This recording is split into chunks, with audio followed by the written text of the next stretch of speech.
जाणे जाणे जैसे ध्यावे विको बंद करायचे तैसे व्हावे कृपाळे सगुण निर्गुणाचा ठाव विटे पाव धरियले अवघे साखरेचे अंग नये व्यंग निवडिता सगुण निर्गुणाचा ठाव विटे पाव धरियले तुका म्हणे जे जे करी ते ते हरी भोगिता सगुण निर्गुणाचा ठाव विटे पाव धरियले विठ्ठल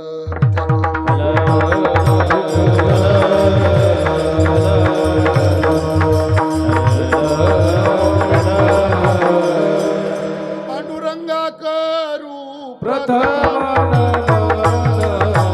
दुसरे चरणा संतांसिया दुसरे चरणा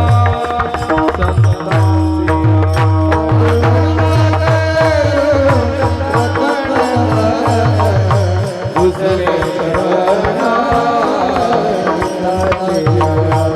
दुसरे चरणा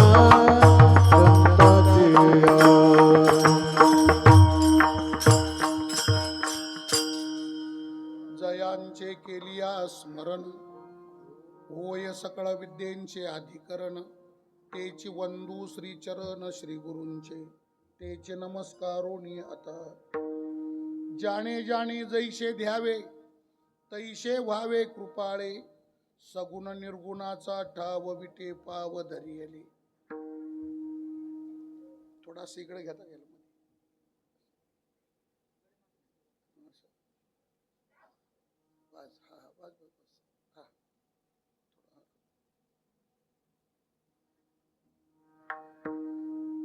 संत श्रेष्ठ जगद्गुरु श्री तुकाराम महाराजांचा अतिशय महत्वपूर्ण असा हा अभंग आहे विठ्ठल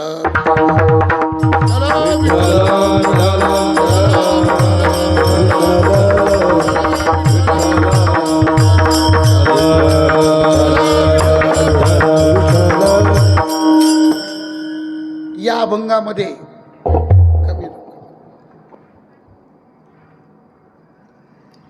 जगद्गुरु श्री तुकाराम महाराज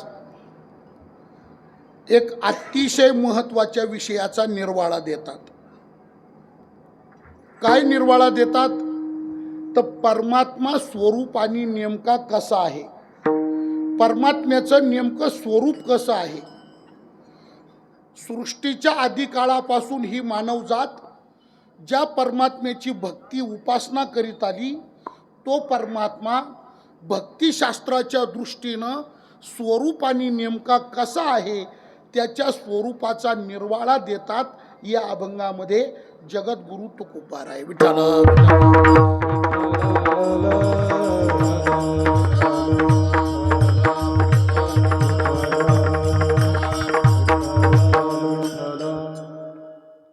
विषय असा आहे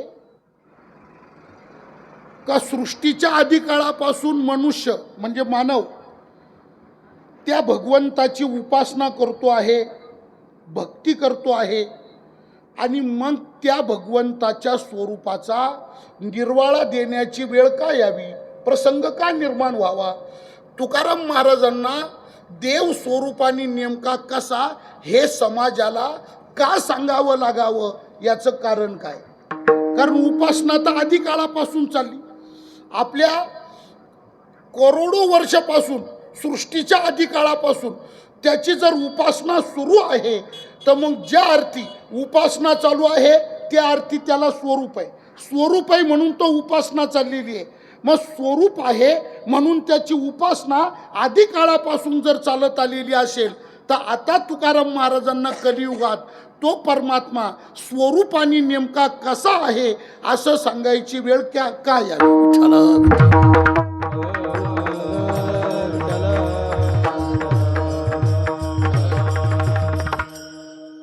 उत्तर असं आहे का त्याला स्वरूप आहेच, तो काही बिना स्वरूपाचा नाही, त्याला स्वरूप आहेच. मग तुकाराम महाराजांना ते स्वरूप स्पष्टतेने सांगण्याची वेळ का आली तर याचं कारण असं आहे का त्याला स्वरूप आहे पण त्याच्या स्वरूपाच्या बाबत समाजामध्ये एकमत नाही. त्याच्या स्वरूपाच्या बाबत मतभिन्नता आहे. सर्वांचं एक मत नाही.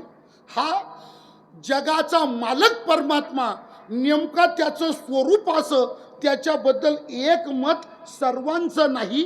म्हणून तो नेमका कसा महाराजांना सांगण्याची वेळ आली. विठ्ठला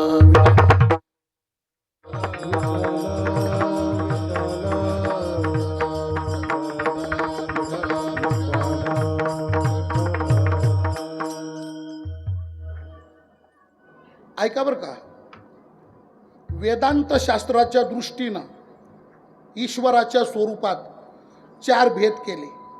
शबल कमी राहू द्या, आवाज कमी राहू द्या. शबल ब्रह्माच्या बाबतीमध्ये स्वरूपाचा संभवच नाही. ब्रह्म हे निर्विकार आहे, ब्रह्म हे निराकार आहे. त्याच्या ठिकाणी स्वरूप वगैरेचा विचार नाही. त्याच्या ठिकाणी स्वरूपाचा विचारच नाही. विठ्ठला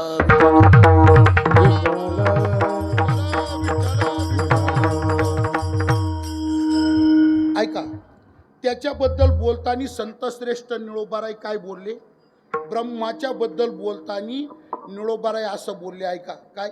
नवथा काळा गोरा खुजाना ठेंगना, स्वरूप सुंदरना आंधळा देखना, कैशी जीव शिवतयाशी भावना, पंचभौतिकना नेने पंच प्राणावो, रूप धरिले सगुण चांगले. या निळोबराईची गवळण आहे ना, या गवळणीचे सगळे चरण पहा. निळोबराईंनी फार गोड वर्णन केलंय. विठ्ठला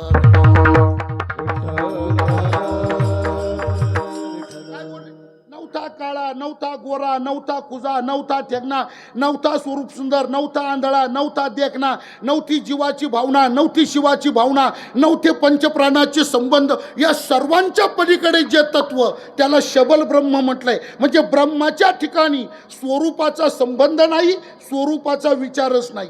याच्यापेक्षा पुढे बघा काय बोलले महाराज. ऐका बरं का, नवथा मन बुद्धी इंद्रियांचा मेळा, कार्य कर्तृत्व हा कारणा वेगळा, येणे जाणे याशी नवथे कवन्या काळा, तोची अवचित आला या नंदाच्या रावळा. ओ पण पुढचे शब्द काय अगोदरचे? नवथा मन बुद्धी इंद्रियांचा मेळा. त्याला मन बुद्धी चित्त अहंकार चतुष्टयाचा संबंध नाही. पंचकर्मेंद्रिय पंचज्ञानेंद्रिय संबंध नाही. त्याला येणं आणि जाणं कुठलाच संबंध नाही. नवथा मन बुद्धी इंद्रियांचा मेळा, कार्य कर्तृत्व हा कारणा वेगळा, येणे जाणे याशी नवथे कवन्या काळा, तोची अवचित आला या ना. पुढं अजून वर्णन बघा. नवथा गाव शिव पहिला याशी काही, नाम रूपाशी तो आधीची ठाव नाही, मनती वैकुंठ ते कालची झाले बाई, क्षीरसागर ना कैची शेष शाई. ओ मी का बोलतो, मूळचं जे ब्रह्म आहे त्या ब्रह्माच्या ठिकाणी स्वरूपाचा विचार नाही. पण तेच ब्रह्म, तेच निर्विकार, तेच निराकार ब्रह्म मायेचा अंगीकार करतं, मायेची उपाधी स्वतःच्या ठिकाणी घेतं, तेव्हा त्याला ईश्वर ही उपाधी प्राप्त होते. शबल ब्रह्म मायोपाधीत बनतं. मायोपाधीत म्हणजे मायेची उपाधी त्याला लागली का ती ईश्वरत्वात येतं. आणि मायेच्या उपाधीत आलेलं ब्रह्म नाना प्रकारचे रूप धारण करतं, म्हणजे ते अवताराला येतं. विठ्ठला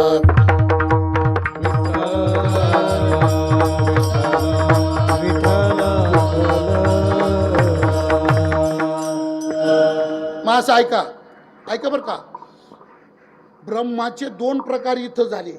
माया उपहित ब्रह्म आणि मायोपाधित ब्रह्म. शब्द लक्षात घ्या. माया उपहित ब्रह्म आणि मायोपाधित ब्रह्म. माया उपहित म्हणजे माया विवर्जित, मायेचा संबंध नसलेलं, म्हणजे निर्मय, निरामय म्हणजे मायेचा संबंध नसलेलं असं जे ब्रह्म ते वेगळं. आणि त्याच ब्रह्मानी मायेचा अंगीकार केला, ईश्वरत्व त्याला प्राप्त झालं आणि त्या ईश्वराने सृष्टीमध्ये स्वरूप धारण केलं, त्यांनी आकार धारण केला. आता त्यांनी धरलेलं जे स्वरूप आहे ना, त्या स्वरूपाचे 4 भेद आहे. त्या स्वरूपाचे भेद किती आहे? त्या स्वरूपाचे भेद 4 आहे. कोणते कोणते? ऐका. निर्गुण निराकार, निर्गुण निराकार आणि निर्गुण साकार. निर्गुण निराकार 1, निर्गुण साकार 2, सगुण साकार, सगुण साकार 3 आणि सगुण निराकार 4. हे जे त्याचे 4 भेद आहे ना, या स्वरूपाच्या 4 भेदामध्ये वाद आहे समाजात. कोणी फक्त निर्गुण निराकार देव मानतो, कोणी फक्त निर्गुण निराकार देव मानतो, कोणी निर्गुण साकार देव मानतो, कोणी सगुण साकार देव मानतो, कोणी सगुण निराकार देव मानतो. आणि म्हणून प्रश्न असा निर्माण होतो का देव स्वरूपाने नेमका कसा, त्याला निर्गुण निराकार मानायचा का निर्गुण साकार मानायचा, सगुण साकार मानायचा का सगुण निराकार मानायचा, स्वरूपाने देव नेमका कसा, इथे वाद निर्माण झाला. मग त्याचं उत्तर तुकाराम महाराजांनी गोड दिलं. विठ्ठला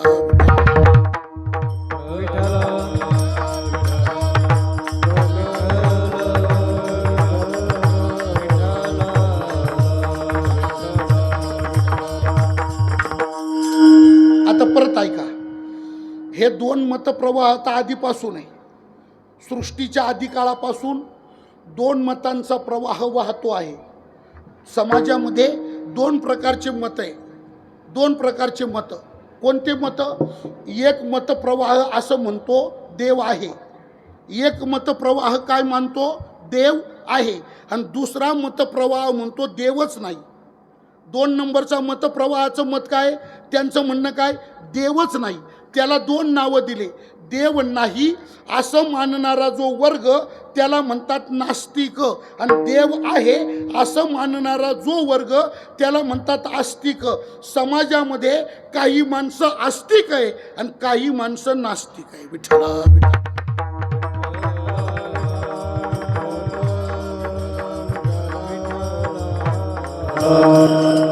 आणि एक मिनिट ऐका, आज सुद्धा टक्केवारीने जर पाहिलं पर्सेंटेज काढले, टक्केवारीने जर पाहिलं लोकांमध्ये आज सुद्धा, तर देव नाही म्हणणाऱ्यांची संख्या जास्त आहे. देव आहे म्हणणाऱ्यांची संख्या नगण्य आहे, एकदम कमी आहे, आणि देव नाही म्हणणाऱ्यांची संख्या जास्त आहे. विठ्ठला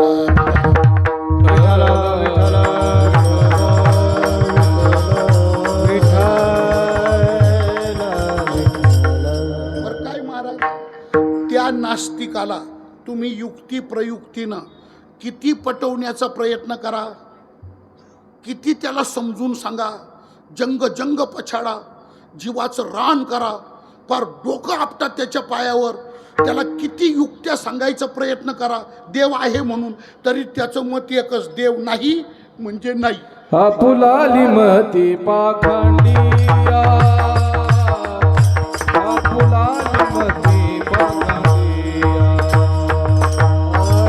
आपुलाली मती पाखंडिया, आपुलाली मती पाखंडिया. नाही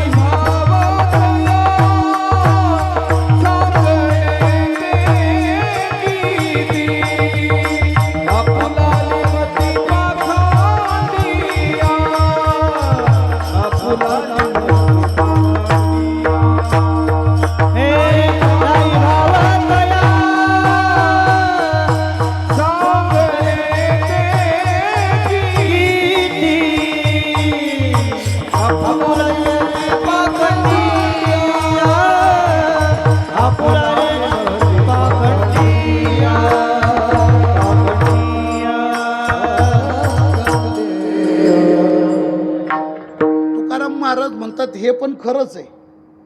ऐका तुकाराम महाराज काय म्हटले या अभंगात, ऐका, ज्याच्या चित्तामध्ये ज्याच्या अंतःकरणामध्ये देवाविषयी भावच नाही, ज्याच्या अंतःकरणात देवाविषयी भावच नाही, त्याला तुम्ही किती देव सांगायचा प्रयत्न करा त्याला पटतच नाही, त्याला पटतच नाही.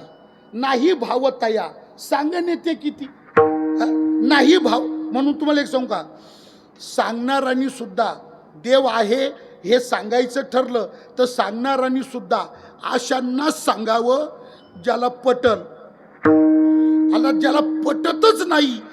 आणि दुसरी एक गोष्ट अशी आहे बघा, काय एकनाथ महाराज म्हटले का ज्या माणसावर, ऐका बरं का, ज्या माणसाच्या अंतःकरणावर परिणाम होत असेल तर त्याला जरूर सांगा, पण ज्याच्या चित्तावर परिणामच होत नसेल तर त्याला सांगून तरी काय उपयोग. क्रोधी विश्वासी त्यासी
महाराजांचा अभंग काय झाला आधी?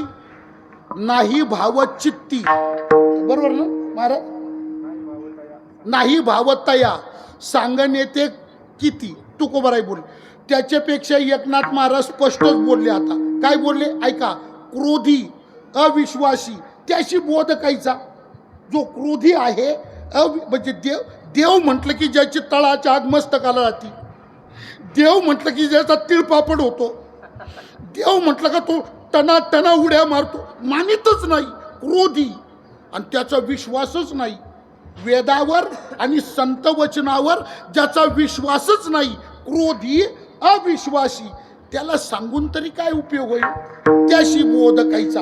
मग नाथ महाराज म्हटले त्याला सांगूच नका, व्यर्थ आपुली वाचा शिनवू नये. विठ्ठल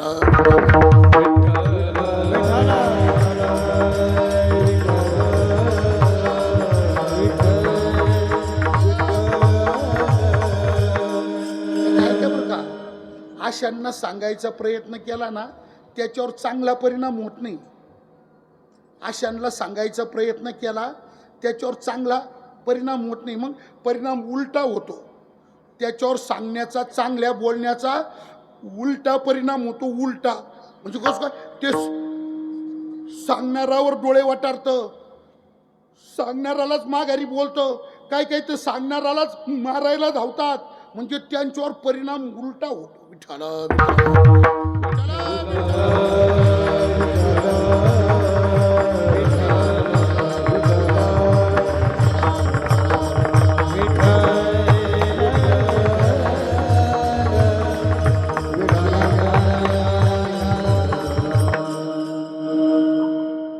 चाणक्याचा एक श्लोक फार गोड आहे बरं का, ऐका.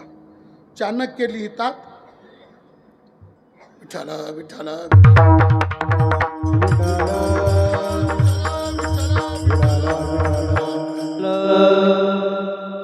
उपदेशो हि मूर्खानाम प्रकोपाय न शांतये पयप्पानम भुजंगानाम केवलम विषवर्धनम.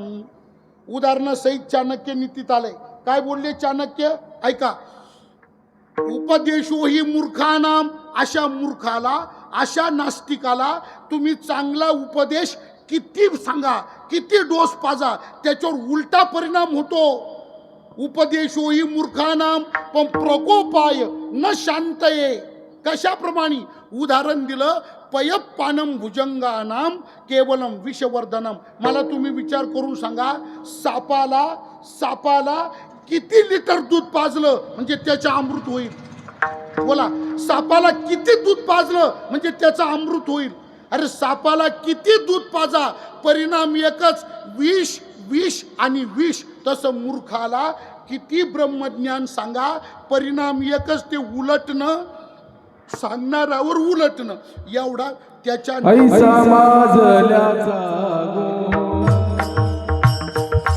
ऐसा माजल्याचा गुण, ऐसा माजल्याचा गुण, ऐसा माजल्याचा गुण. भोगे कळो येईला शील, भोगे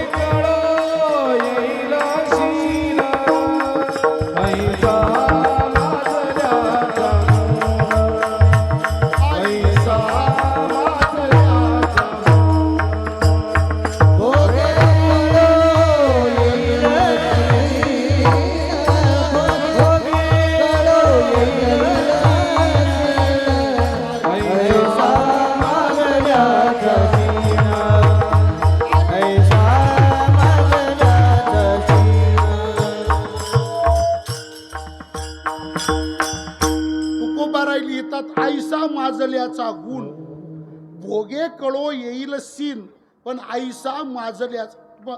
उदाहरण फार गोड आहे, ऐका. तुम्ही ऐकलं असेल कदाचित. काय? एका झाडावर एक चिमणी राहते आणि एक माकड राहतं. दोघं एका झाडावर राहतात. त्या चिमणीनं काय केलं? हिवाळा आणि उन्हाळा 8 महिने, हिवाळ्याचे 4 महिने, उन्हाळ्याचे 4 महिने, 8 महिने ती चिमणी सकाळी 6 वाजताच त्या झाडावरून निघायची काडी काडी गोळा करून आणायची आणि 8 महिने रात्रंदिवस खपून त्या चिमणीनं काडी काडी काडी काडी गोळा करून घरटा तयार केला. उत्कृष्ट घरटा बनवला. का बरं? तिने भविष्य डोळ्यापुढं ठेवलं. भविष्य काय डोळ्यापुढं ठेवलं? तिने भविष्य असं डोळ्यापुढं ठेवलं का हिवाळा संपणार, उन्हाळा येणार, उन्हाळा संपणार आणि पावसाळा येणार. तर हिवाळ्याचं आणि उन्हाळ्याचं काही नाही, पण पावसाळ्यामध्ये पावसापासून संरक्षण शरीराचं करण्याकरता निवाऱ्याची गरज आहे. तिने 8 महिन्यानंतरचा भविष्यकाळ तो पावसाळा डोळ्यापुढं ठेवला. पावसापासून संरक्षण मिळावं म्हणून ती चिमणी रोज सकाळी 6ला निघायची, काडी काडी आणायची, घरटं तयार करायची, काडी काडी आणायची, घरटं तयार करायची. किती खपली? 8 महिने. 8 महिने तिला तोच उद्योग. सकाळीच निघायचं, काड्या गोळा करून आणायच्या आणि ते घरटं बनवायचं आणि सुंदर खोपा घरटं तयार केलं. आणि घरटं पण असं बनवलं महाराज, इतकं सुंदर. आणि हिवाळा संपला, उन्हाळा आला, उन्हाळा संपला आणि पावसाळ्याच्या सुरुवातीलाच मृगाच्या अगोदर रोहिणी नक्षत्राचं धो पाऊस पडला. गारपीट झाली, भयंकर पाऊस पडला. 4-5 तास पाऊस पडला, गारा पडल्या गारा. आणि पाऊस पडायला लागला तेव्हा चिमणी आरामशीर तिच्या घरट्यामध्ये गेली, निवांत बसली. बरं तुम्हाला विशेष सांगतो बघा, चिमणीचा जीव तरी केवढा, चिमणी तरी केवढी. पण महाराज कुठून इंजिनियर आणला, कुठून आर्किटेक्ट आणला आणि कोणी तिला प्लॅन काढून दिला, कोणतं स्टील वापरलो, कोणतं सिमेंट वापरलो, तिची तिलाच माहिती. पण एवढा स्लॅब लीक नाही. नाही तर तुम्ही कसंही राजुरीचं स्टील वापरा, नाही तर टाटाचं वापरा, अंबुजाचं वापरा, नाही तर अल्ट्राट्रेक वापरा, आणि कसा इंजिनियर आणा, 10 गोण्याऐवजी 15 गोण्या वापरा, तरी तुमचा स्लॅब नाही गळाला तर मला येऊन भेटा. कमीत कमी वल्ला तरी होतोच, आहे की नाही. पाणी त्याच्यात काय ते चिमणीचं महाराज थेंब पाणी गळालं नाही, आरामशीर राहिली. 5 तास पाऊस पडला, चिमणी मस्त राहिली. पण ते माकडो, त्या माकडाने पावसाळ्याचा विचारच नाही केला. आणि माकड भविष्याचा विचार करीतच नाही. माकड वर्तमानातच उड्या मारतं, ते भविष्याचा विचार करीतच नाही. त्या माकडाने विचारच नाही केला पावसाळा आल्यावर आपल्यावर काय बेतेल व प्रसंग, विचारच नाही केला. आणि त्यांनी काय केलं, 8 महिने उड्या मारण्यात टाइमपास केला. 8 महिने उड्या मारीत राहिला, या झाडावर त्या झाडावर, त्या घरावरून त्या घरावर, इकडं तिकडं नुसत्या उड्या मारीत. काही माकडं नुसते उड्याच मारतात, याच्या बस्त्याला त्याच्या सप्त्याला, याच्या लग्नाला त्याच्या श्राद्ध, नुसतं उड्याच मारतात. कामधंद्याचं पात नुसतं उड्याच मारतात. त्या माकडाने भविष्याचा विचारच नाही काय होणार आहे. आणि घरटं काय बांधलं नाही, पावसात सापडला आणि गारा पडल्यानं गारांचा मारा लागला. आणि ते गार बर्फ महाराज अंगावर पडलं, थंडी अंगात घुसली, थुतू उडायला लागला. काकडला गारटला. 5 तास पाऊस पडला. 5 तासांनी पाऊस उघडला, वातावरण फ्रेश झालं. चिमणी घरट्याच्या बाहेर आली. चिमणी बाहेर आली आणि समोरच्या फांदीवर त्या माकडाला थंडीने कुडकुडतानी, हिवानं कुडकुडतानी तिने पाहिलं. आणि चिमणीला अत्यंत वाईट वाटलं. चिमणी तिच्या फांदीवरून उठली, माकडाच्या फांदीवर आली आणि चिमणी त्या माकडाला बोलली. काय बोलली ऐका. चिमणी माकडाला बोलली, का रे माकडा, का रे माकड भाऊ. म्हणजे काय, अरे हात है पाव है, हात है पाव है आदमी जैसी काया, हात है पाव है आदमी जैसी काया, इतने दिन बीत गए भाई, तूने घरटा क्यों न बनाया. चिमणी त्याला म्हटली, बघ अरे 8 महिने वाया घालवले, घर बांधलं असतं, भिजला असता का, गारांचा मारा लागला असता का, हिवानं कुडकुडला असता का, अशी दयनीय अवस्था, शोचनीय अवस्था आता झाली असती का. जर घरटं बांधलं असतं, निवारा मिळाला नसता का, तुलाच आराम मिळाला नसता का, आता त्रास झाला असता का. 8 महिने वाया घालवले, हिवाळा उन्हाळा, का घरटं बांधलं नाही, का घरटं. बरं तुझ्यात काय कमी आहे, माझ्याकडे तर काहीच नाही, तुझ्यात काय कमी. हात आहे पाव आहे, तुला हात आहे पाय आहे, आदमी जैशी काया, माणसाच्या शरीरासारखं शरीर आहे. इतने दिन बीत गए, तूने घरटा क्यों न बनाया. बघ मी घरटं बांधलं, काडी काडी गोळा करून मला निवारा मिळाला, मी भिजले का, आनंद आराम मिळाला की नाही. तू का घरटं बांधलं नाही का. आता तुम्ही ऐकू राहिले ना, सगळे ऐकू राहिले ना. मला 1 मिनिट सांगा, चिमणीचा उपदेश योग्य आहे की नाही. बोला, चिमणीचा उपदेश योग्य आहे की नाही. हा चिमणीचा उपदेश योग्य आहे की नाही? अरे चिमणीचा उपदेश योग्य आहे, पण ज्याला सांगितलं ते माकड आहे. नमनी माकड काही उपदेश हे कड, काही उपदेश हे कड, काही उपदेश हे